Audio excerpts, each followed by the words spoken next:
Hi all, நம்ம இன்றைக்கி soya chunks pepper roast எப்படி பண்ணுறதுன்னு பார்க்கலாம். அதுக்கு ஃபஸ்ட்டு ஒரு பாத்திரத்தில் தண்ணி சுட வச்சுருக்குறோம். அதில் கொஞ்சமாக சால்ட் ஆட் பண்ணிவிட்டு சோயா சங்க்ஸை போட்டுட்டு நல்லா கொதிக்க விடணும். ஒரு 5 மினிட்ஸ் வேக வச்சா போதும், நல்லா வெந்துடும். அதுக்கப்புறமா கொஞ்சம் கூல் வாட்டரில் வெந்ததுக்கப்புறமா கொஞ்சம் கூல் வாட்டரில் போட்டுட்டு நல்லா தண்ணியெல்லாம் வடிகட்டி எடுத்து வச்சுக்கோங்க. கையில் போட்டு பிழிஞ்சு தனியாக எடுத்து வச்சுக்கணும்.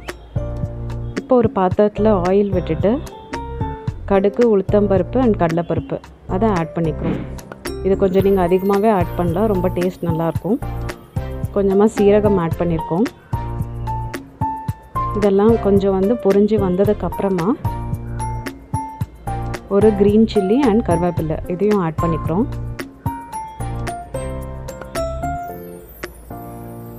இதெல்லாம் நல்லா வெந்ததுக்கப்புறமா நம்ம ஆனியன் பொடி பொடியாக கட் பண்ணி வச்சுருக்கோம், அதையும் ஆட் பண்ணிக்க போகிறோம். இந்த ரெசிபி ரொம்ப டேஸ்டியாக இருக்கும், கண்டிப்பாக ட்ரை பண்ணி பாருங்கள். இப்போ ஜிஞ்சர் கார்லிக் பேஸ்ட் ஆட் பண்ணுறோம்.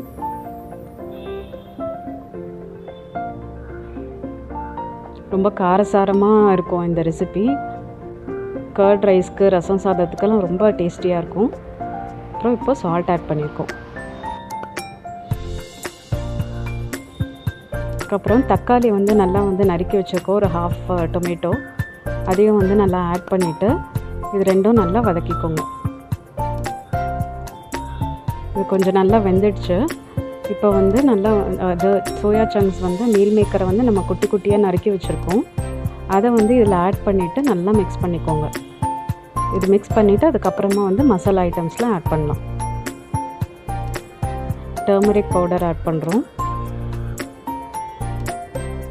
அப்புறம் chilli powder, coriander powder and garam masala இதெல்லாமே ஆட் பண்ணிவிட்டு நல்லா ரோஸ்ட் பண்ணிக்கோங்க. இது நல்லா ரோஸ்ட் பண்ணிகிட்டே இருந்தீங்கன்னா தான் அது அதில் இருக்கிற வாட்டர் கண்டென்ட்லாம் வெளியே போயிட்டு நல்லா ரோஸ்ட் ஆகிட்டு வரும். சாப்பிடும்போது ரொம்ப டேஸ்டியாக இருக்கும். கடைசியாக கொத்தமல்லி ஆட் பண்ணிவிட்டு ஒரு ½ டீஸ்பூன் பெப்பர் பவுடர் ஆட் பண்ணுறோம். இந்த ரெசிபிக்கு பெப்பர் தான் டேஸ்ட்டே கொடுக்கும் நல்லா. அதையும் ஆட் பண்ணிவிட்டு நம்ம ரெசிபி ரெடி ஆயிடுச்சு. இந்த ரெசிபியை ட்ரை பண்ணிவிட்டு எப்படி வந்துச்சுன்னு சொல்லுங்கள். தேங்க்யூ ஸோ மச் ஃபார் வாட்சிங். பாய்.